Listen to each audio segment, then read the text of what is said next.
Gertie the Goldfish and the Christmas Surprise, written by Naomi Judd and illustrated by Tom Bancroft and Rob Corley, read by Mrs.SuzziBee. It's finally Christmas, and the toy store is bustling, with children laughing and squealing. Every new toy that a kid can imagine is stacked from the floor to the ceiling. One little boy, while test driving a bike, bumps into the wall with a boom. Suddenly, a fishbowl falls from the top shelf, splashing water all over the room. In all of the chaos, no one seems to notice the goldfish that just lost her home. Gertie the goldfish has lived there for years, and she's used to being alone. Though the sea of people, a young girl and her brother, make their way into Gertie's side.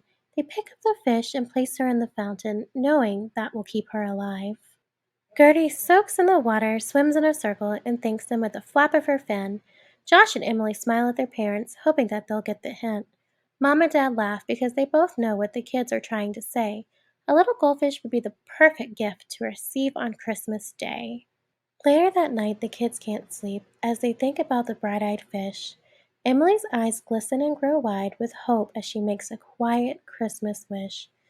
"I've never seen such a pretty fish," she whispers, "in the light of the white winter moon.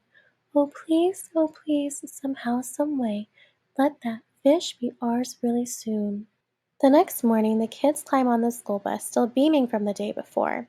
"Hey, Bobby," Josh begins with a smile. "Guess what I saw yesterday at the store?" Josh tells his friends all about Gertie, and soon the whole bus is listening to him. "She's shiny and yellow," he explains with a smile. "You won't believe how fast she can swim." Then a boy from the back of the bus yells out to Josh and Emily's surprise. "Is that all you want for Christmas?" he teases.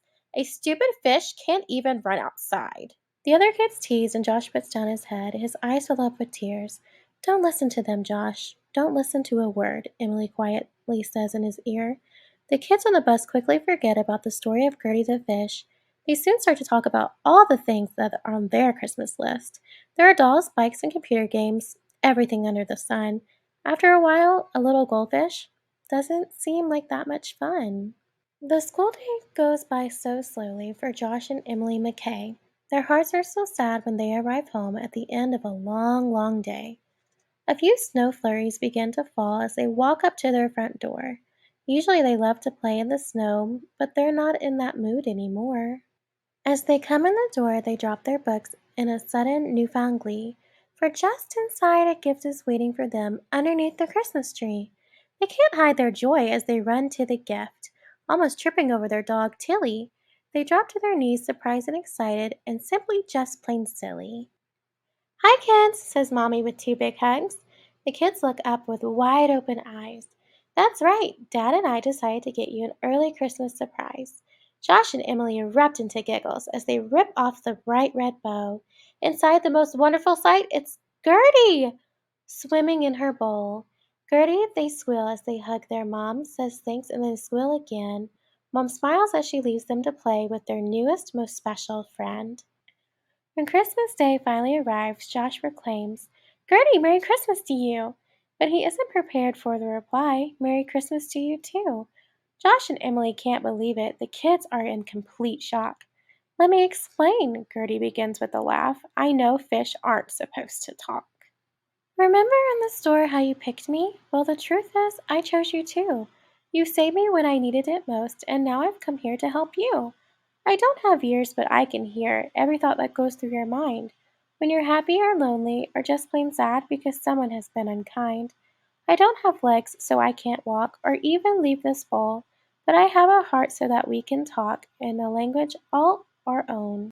I've heard you talk about that day on the bus when other kids made you feel very small, but I'm here to remind you that you are blessed. You have nothing to want for at all. Your mommy and daddy have been here with you right from the very start. They have given you so much love that it can't even fit in your heart. You have each other and a place to live and food to eat every day. You see, you really have the very best gifts when you choose to look at life that way." Josh asked, "But what about what the other kids have, like expensive toys and fancy clothes?" "It's not always easy," Gertie explains, "but we should be thankful no matter how life goes." Thinking a while, the kids smile at each other, realizing that life's not so bad. "Gertie's right," Emily says, "and we need to thank God for all we have and be glad." Later that day, the McKay family gathers round the table as they do every night. Outside, the ground is covered with snow. It's all such a beautiful sight. Merry Christmas, they cheer as they eat a warm meal prepared with the greatest love. The family is happy because all they could need is given from God above. And it came to pass in those days that there went out a decree from Caesar Augustus that all the world should be taxed, and Joseph also went into the city of David, which is called Bethlehem, to be taxed with Mary his espoused wife, being great with child. And so it was that while they were there, the days were accomplished that she should be delivered.